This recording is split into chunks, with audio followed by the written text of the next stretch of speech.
in the studio joining me right now on Radio 1's Future Artists. It's Freya, Skye, everyone. Hello. How are you? You were literally fresh from the UK leg of your tour. So fresh, you literally got here from Manchester at 5 a.m. this morning. Am I right? Yes, I mean, I love how you're using the word fresh because I'm not feeling the most fresh right now. But you know what? It's such a dream, and I feel like I'm running on pure adrenaline because last night feels like it feels like I was just on cloud nine the whole time because it was just such a great show, a great way to end the tour. So yeah, I'm running on less sleep than usual. But you know what? Doing interviews is so fun, and I'm such a people person, so I feel like this actually keeps me going. Good. You know? Well, so am I, and that makes my job so much easier because we just get to yap and I just get to delve into you and your world. Yes. And because I'm also quite nosy. Love it. Speaking of being nosy, I mean, I've loved watching your journey. It's been so outrageous and incredible in the best way. You obviously were on Junior Eurovision, and you're also delving into the acting world, Disney Zombies franchise. I mean, was there a moment for you that you felt you've got already so many things under your belt that you felt like things were changing in your life in a big way? Honestly, I would say a moment more kind of recently that felt like a really big moment where I was like, oh wow, like there's something's different was when Silent Treatment came out in December of last year. I remember that summer had already been quite crazy from just like I was getting recognized more in the streets and my life was changing. But I think when Silent Treatment came out, I feel like there was just something different about it. Like it felt different to me. I think the fans picked up on it in a different way than they ever had before. So I feel like that was a moment when I was like, oh, like something's kind of shifted for me. And I think that's just been such a huge driver then from that coming out to then Stardust. Like I really feel like I'm in a kind of groove right now of like loving my music, and I'm really proud of it, and I'm loving touring. So I'm in a really good place with my music right now. So I think, yeah, Silent Treatment coming out felt like it just felt different. I feel like is the only word for it. It's kind of amazing that you have a song that's quite literally soundtracks that life-changing for you. Yeah. I mean, you're getting so many new fans. Shout out to your fans, the Skylights. They're the best. They are the best. I mean, they are such big supporters of yours. And we have to just mention that, like in January, you were playing in Hoxton Hall. Yes. And I mean, it's 350 capacity venue. But now I hear that you're like close to selling out 2 nights in the Brixton Academy. This is in November. Like, that is just insane to see that. Like, that's 10,000 people in the Brixton Academy 2 nights. How does that feel? Oh, I feel like I can't even put it into words. It's so surreal. Like, but I really owe all of that to the fans. Like, they are so passionate and kind, and all their energy, I feel like they bring everything to the shows. Like even just by playing shows in the UK, like the fan projects, they all like hold up things, and they were holding up British flags, and it was just like, it was so special. They do so much for me, and I feel like getting to play shows for them feels like a really great like return of energy and celebration of the music. So yeah, getting to play these shows is going to be very surreal. I think I'm going to need like a few business days to process after these Brixton Academy shows, but it's been a dream, and it's really all thanks to the fans. And I mean, you're in this pop world. I really see you being like a future huge name in pop. I know that you're inspired by like Harry Styles, but your new EP, we have to talk about it, Stardust. Okay, it's just over a month or under a month old now. Yeah. It's a really strong example of pop at its best. And I mean, how does it feel to kind of have that out in the universe with your fans and releasing that out there as your kind of first project offering as a whole?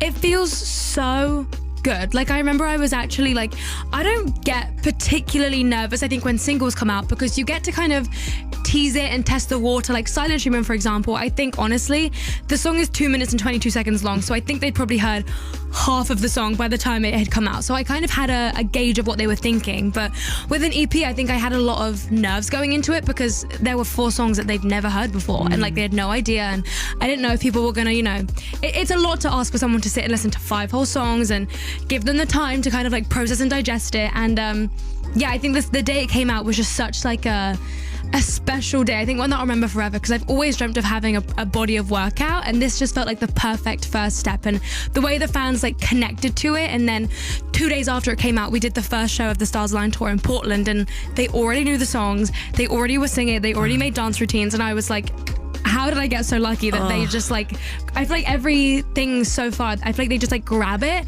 and they run with it in the most beautiful way. So yeah, they spread it, and I just feel grateful that they let me keep kind of creating and being so free with it. I feel like they're very accepting of kind of anything. I mean, it's no surprise that they are. We love you, they love you. Why don't we listen to something from the EP now? This is Petty. You had it out Petty from Freya Skye's debut EP, Freya Joys Me, right now in the studio. We've been talking all about live shows and how amazing your fans are.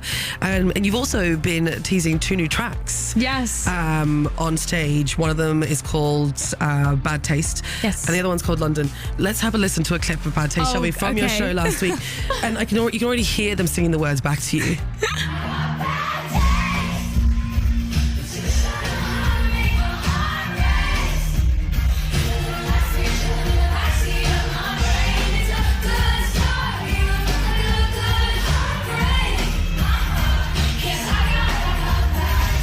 Like, they already know the lyrics. What the hell? It's so special. And I feel like, I guess this is for the fans right now, anyone listening. Bad Taste is obviously coming. Like, I'm hardly going to sing it on tour and then, like, never give it to you guys. You'll never hear this song ever again. I know, literally. I promise it's coming. I feel like I felt such a strong response from everyone with that song. I think everyone brings signs now where it's like, I might have bad taste in men, but not bad taste in music. And it's kind of like a play on the Bad Taste song title, which is so sweet. So, yeah, Bad Taste is coming. I promise. I'm not going to say when, but it is. And I'm not going to leave everyone hanging. Okay, good. Well, tell us about the song, though. Like, how did it come together? Where's the inspiration from? Well, this was honestly one that I wrote quite a while ago. It was actually before I started writing Stardust. This song was kind of one that had, like, marinated for a while. It was already there. It was, like, brewing. And literally one day, I was just like, oh my gosh, Bad Taste. Like, I feel like we just kind of brushed over it, because I think when you're in the studio for like months and writing lots of music, I feel like your favorites can really stick out, and then there's a lot of other great songs that you kind of just end up moving past and maybe forgetting about. And Bad Taste honestly was one of those, and that song came to be when I was just in the studio one day, and I was like, I always just like guys who just like are the worst and like have no interest in me and no enthusiasm and no anything. I feel like they give me nothing. And I was like, I just have bad taste. And then they were like, everyone just like stopped and looked at each other. And then we ended up writing the song, which is fun because I think a lot of my songs are more kind of like less playful than this. This feels like a very more playful song than something that I have usually done or anything on Stardust. So I think everyone liked the little like cute, quirky, like speaky, funny, playful moments in the song too, which is fun because it's great to know for when I go into the studio again of like, okay, like they like that, like good to know, noted. Yeah. And so is this like a little taste of what we're maybe hearing from a future direction of the sound that maybe you're leaning into? But then again, you did say Bad Taste that you've been sitting with it for a while. So where do you think things are going for the future? I mean, it's really hard to say because I feel like every single day I'm learning more about music and I'm listening to new songs and even like new eras and decades of music. Like I'm really interested right now in like going back and finding cool reference points for things.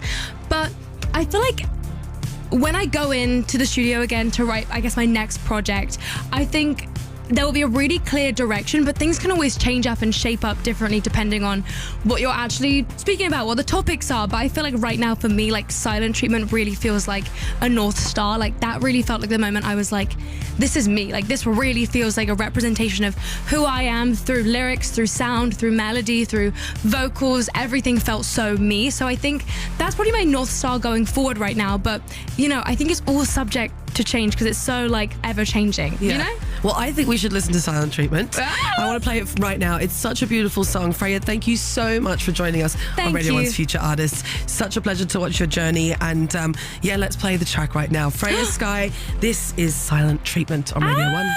You played it cool and I played it dumb, don't you think?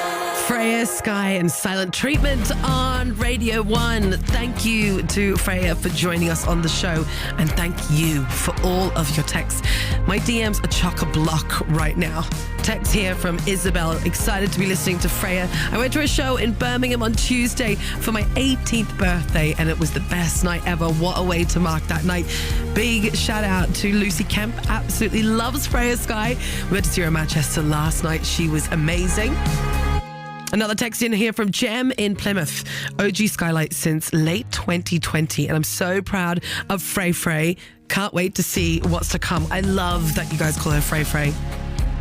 Big shout out to Isabel as well. I'm a huge fan of Freya. I saw her yesterday and I'm seeing her twice in November. I got VIP. I want to thank her for everything she's done. It's really nice to hear when an artist means a lot to someone, and obviously she does to you, Isabel. Quinn who's a huge fan of Freya Skye. I went to her London show 3 days ago. Thank you so much, everyone, for all of your texts. We see them all. I'm sorry if I didn't get to read them out. It is absolutely chock-a-block in my WhatsApp, but thank you.